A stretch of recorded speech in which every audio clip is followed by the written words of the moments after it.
कहने को वो हमारी नौकरानी थी, मगर चेहरे से किसी आला खानदान की दुख्तर लगती थी। पुरवकार सी जरा अच्छे कपड़े पहन लेती तो हम बहन भाइयों में से लगने लगती।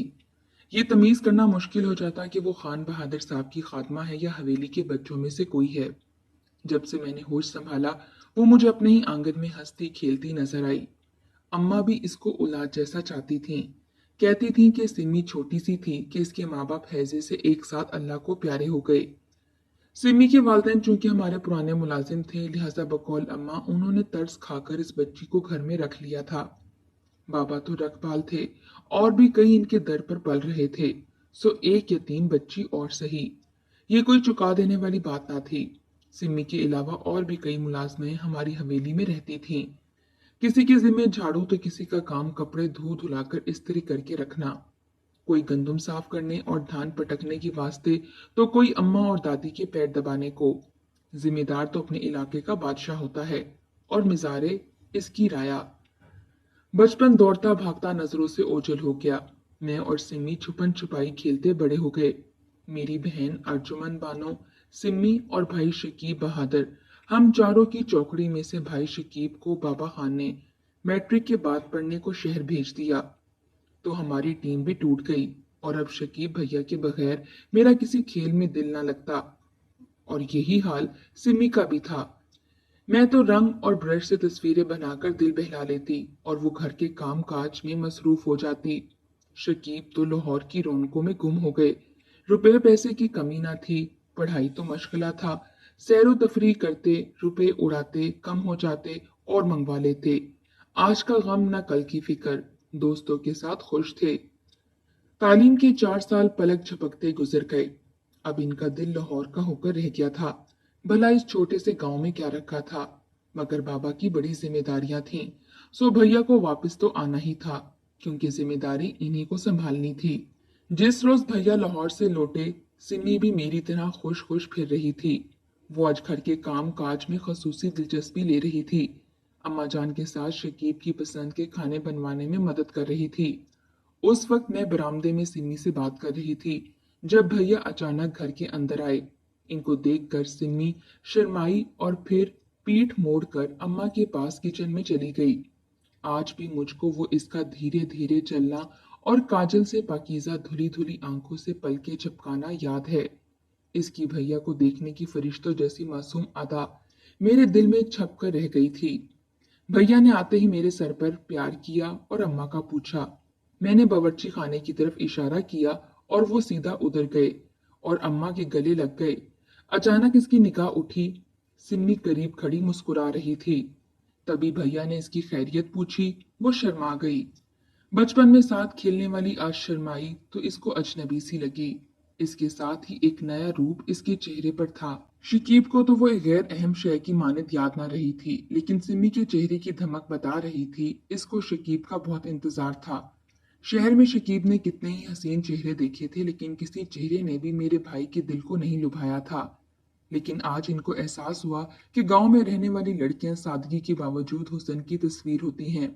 मैंने महसूस कर लिया कि सिम्मी की कशिश रफ्ता रफ्ता मेरे भाई को महसूर करने लगी है। वो अब माशाल्लाह 21 या 22 बरस का हो चुका था। एक ही घर में रहते हुए कई ऐसे मौके आए जब इनको तन्हाई मैसर आई, लेकिन मेरे भाई के दिल में इस लड़की का एक खास मकाम और एहतराम था। मैंने इसे सिम्मी से कभी गलत अंदाज से मुखातिब होते नहीं देखा था, मगर अब वो पहले वाला अंदाज भी ना रहा था। इनके रवैये से इनका लगाव जाहिर होता था। बचपन के इस साथी की तरफ दिल के जाने कौन से रिश्ते इस्तवार हो गए थे कि शकीब इसको दुख पहुंचाने या बर्बाद करने का तसव्वुर भी नहीं कर सकता था। वो इसको जायज तरीके से अपनाना चाहता था। शकीब भूल गया कि वो हमारे नौकरों की बेटी है। वो सिमी को अपनाने का सोचने लगा और इसने अपनी इस सोच को सबसे पहले मुझ पर आश्कार किया। कहने लगा, दुरे शहवार, प्लीज तुम मेरी मदद करो। देखो वो मेरी ही नहीं तुम्हारी भी तो बचपन की साथी है ना। शकीब के जज्बात को मैं समझती थी, मगर जानती थी वो गलत डगर पर सोचने लगा है। ऐसा मुमकिन न था। हमारे टुकड़ों पर पलने वाली नौकरानी की बेटी को भला मेरे वालिद क्यों कर बहू का दर्जा देते। इकलौता होने के नाते वालिदैन जल्दी बेटे का सेहरा देखना चाहते थे, लेकिन वो जहां रिश्ता लगाते भैया इनकार कर देते। अपनों को छोड़कर मेरे वालिदैन ने बिल आखिर गैरों में खूबसूरत लड़कियों के नाम लेने शुरू कर दिए। पहले तो हम में से किसी की समझ में ना आता था कि मेरा भाई अच्छे अच्छे घराने की भी खूबसूरत लड़कियों को क्यों कर ठुकरा देता है, मगर गौर करने पर जान लिया कि इसकी वजह सिमी है और वो उसी से शादी करना चाहता है। भाई से पूछा तो इसने दिल की बात मुझ पर आश्कार कर दी। ये बात मैंने अव्वल किसी को ना बताई। एक रोज मौका मिलते ही सिमी को पकड़ लिया। वो घबरा गई। मैंने कहा घबराओ नहीं, मगर मुझे सच बताओ, क्या भाई ने तुमसे शादी के लिए कहा है या तुमने इससे कोई बात की है? अगर तुम दोनों के दरमियान इस मसले पर बातें हो चुकी हैं तो मुझको जरूर आगाह करो। बिल्कुल भी मुझसे कुछ ना छुपाना, ताकि मैं तुम्हारी जबान बनूं, तुम्हारी मदद कर सकूं। बाबा जान मेरी बात नहीं टालते। मैं बस यही कहूंगी कि मैं सिमी को पसंद करती हूँ और इसी को भाभी बनाना चाहती हूँ। अम्मी को भी हम मना लेंगे। वो कहने लगी, शहवार आपी, खुदा के लिए ऐसी बात किसी से ना कहिएगा, वरना खान बहादुर साहब मुझको जिंदा ना छोड़ेंगे। वो समझेंगे मैंने शकीब को भड़काया है, हालांकि मैंने इनसे कभी ऐसा कुछ नहीं कहा। ऐसा कहते हुए वो कांप रही थी। इसको इस कदर खौफजदा देखकर मैं तड़प गई। वो रोने लगी तो मैंने हौसला दिया। सिमी देखो, कभी वालिद साहब ने तुमको डांटा है? क्या कभी उन्होंने तुम्हारे साथ कोई सख्ती की है? नहीं ना? तो फिर तुम इतना क्यों डर रही हो, जबकि तुम्हारा कोई कसूर भी नहीं है? ठीक है, तुम राजी नहीं हो तो मैं किसी से कुछ नहीं कहती। आप शकीब को भी समझाएं, न जाने वो क्यों ऐसा सोचने लगा है, जो कि मुमकिन नहीं है। मैं तो इनको भाई कहती हूँ। अच्छा, मैं शकीब भाई को समझा दूंगी। उस वक्त वो बहुत कर्ब में थी और मैं इसको तकलीफ पहुंचा रही थी, जबकि मैं इसे तकलीफ में नहीं देख सकती थी। आखिर मैं भी तो इससे मोहब्बत करती थी। इसका डरना भी बचा था। बाबा जान का रूह भी इतना था कि सभी इनसे कांपते थे। जब भी वो घर में होते ऐसा सन्नाटा तारी हो जाता कि बस मेरी माँ तक की मजाल ना थी कि इनके सामने ऊंची आवाज में बोलती। अगर कोई इनसे लाड कर सकता था तो वो मैं थी, और मैं भी एक हद तक ही अपनी बात पर इसरार जारी रख सकती थी। शकीब भाई तो इनकी उम्मीदों का मरकज थे। बेटे से बहुत मोहब्बत करते थे, ताहम वो बास मामलात में इस असूल के कायल थे कि औलाद को खिलाओ सोने का निवाला, पर देखो शेर की निगाह से। एक रोज उन्होंने शकीब को बुलाया और बोले, बेटे, मुझको अपने दिल की बात बता दो। अगर तुम्हें शहर में कोई लड़की पसंद आ गई है तो कोई हर्ज नहीं है। इसके वालिदैन से मिलवाओ। लोग ठीक ठाक हुए तो मैं तुम्हारी पसंद से तुम्हारी शादी कर दूंगा।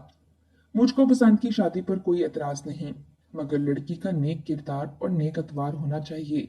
जिन हाथों में इसकी परवरिश हुई हो वो भी खानदानी लोग होने चाहिए। बाबा, शहर में तो कोई ऐसी लड़की नहीं, गांव में है जो मुझे पसंद है और मैं इसे शादी करना चाहता हूँ। लड़की में किरदार और नेक अतवार हैं, और जिन्होंने परवरिश की है वो भी खानदानी लोग ही हैं। कौन है वो लड़की? आप इसको जानते हैं बाबा, आपकी देखी भाली है। आपने और अम्मा जान ने इसकी परवरिश की है। मैं समझा नहीं, क्या कहना चाहते हो तुम? खुल कर कहो। बाबा जान, घर में एक यतीम लड़की को आपने और अम्मी जान ने औलाद की तरह पाला है ना। इसे यतीमी का एहसास नहीं होने दिया कभी। मगर इसके मुस्तकबिल का क्या सोचा आपने? इस बारे में सोचना तुम्हारा काम नहीं है। ये हमने सोचना है और हम सोचेंगे। तुम अपनी बात करो। मैं अपनी ही तो बात कर रहा हूँ बाबा जान। क्या ये नहीं हो सकता कि जिस लड़की को आपने बच्चों के साथ आपने पाला है, इसको अपनी बेटी के जैसा समझा है, तो उसी को अपनी बहू बना लें? ये कभी नहीं हो सकता। ऐसा ख्याल भी कैसे आया तुम्हारे दिमाग में? टाट को जिस कदर भी संभाल कर रखो वो टाट ही रहता है, मखमल नहीं हो सकता। और तुम मखमल में टाट का पैबंद लगाना चाहते हो। लेकिन बाबा जान, बस, इससे आगे मैं नहीं सुन सकता। क्या तुम ये चाहते हो कि सारा गांव मुझ पर हंसे या उंगली उठाए कि जिस लड़की को पनाह दी लवारिस जानकर परवरिश के साथ खान बहादुर के बेटे ने मरासिम बना लिए, तो इनको उस मुलाजमा की बेटी को फिर बहू बनाना पड़ गया? हमारे रहम और नेकी को भी लोग गलत रंग देंगे और बेपरकी उड़ाएंगे। तुम्हारी शादी खानदानी लोगों में ही होगी। नौकरों की औलाद को हम बहू बनाकर सर पर नहीं बिठा सकते। समझे अब? चले जाओ मेरे सामने से। आइंदा इस किस्म का सवाल लेकर मेरे सामने हरगिज मत आना। साहब बहादुर का गुस्सा बढ़ते देखकर शकीब मजीद इनके सामने न ठहरा, और वो ठहर भी न सका। बाबा जान के कमरे से मेरे पास आ गया, नाराज और परेशान। सुनोगी तुम? क्या कहा है बाबा जान ने? सुन चुकी हूं। मैं तुमको इनके कमरे में जाता देख चुकी थी। तो बरामदे में कान लगाए खड़ी हो गई। अब बताओ, कैसे सीधी उंगली से घी निकलेगा? धीरज रखो शकीब भैया, तुम मुझसे 2 साल बड़े जरूर हो, मगर अकल में मेरे बराबर ही हो। जल्दबाजी मत करो, सब्र से काम लो, वरना बात और बिगड़ जाएगी। बात क्या बिगड़ जाएगी? बात तो बिगड़ गई है। बाबा जान जो कह देते हैं फिर इससे हटते नहीं। तुमने कोई ऊट पटांग कदम उठाया तो जान लो कि तुम्हारा तो कुछ नहीं बिगड़ेगा भैया। सिमी बेचारी बेमौत मारी जाएगी, जिसका हमारे सिवा और कोई भी नहीं है इस दुनिया में। मैंने शकीब को बहुत समझाया, चुप रहने से भी तो मसले का हल नहीं होगा। सिमी की वो चुपके से इसकी शादी किसी और से कर देंगे। चुपके से क्यों भैया? वो शोर डालकर भी करें तो भी इनको रोकने वाला कौन है? इनको हमारा डर तो नहीं पड़ा है, लेकिन दुरेशवार तुम देख लेना, मैं भी चुप नहीं बैठूंगा। मैं सिमी से ही शादी करके रहूंगा, या फिर इनको बता देना कि हमेशा के लिए घर छोड़कर चला जाऊंगा और ये ढूंढते रह जाएंगे अपने इस वारिस को। कैसी बातें कर रहे हो शकीब? मुझे डर है कि तुम्हारी ये जज्बाती तबीयत हम सबकी जिंदगी में कोई बुनछाल ना ले आए। बहरहाल मैंने बाबा से बात करने का यकीन दिलाकर उस वक्त अपने भाई को तसल्ली दी, मगर मेरी हिम्मत जवाब दे रही थी। इस वाक्य के 10 रोज बाद जब बाबा शहर से लौटे, मुझे लगा वो अच्छे मूड में हैं। ये वो वक्त था जब बहुत अकल से काम लेने की जरूरत थी। मैं भाई से वादा कर चुकी थी, सो बाबा जान के पास जा बैठी। बात करने को अल्फाज ढूंढने लगी। गला सूख रहा था, थूक भी नहीं निकला जाता था। सोचा आज अच्छे मूड में हैं, न जाने फिर मेरी बात सुने ना सुने। सो मैंने बात शुरू की। बाबा जान, मुझे आपकी मोहब्बत और फ्याजी से ये उम्मीद है कि आप मेरी बात को नहीं ठुकराएंगे।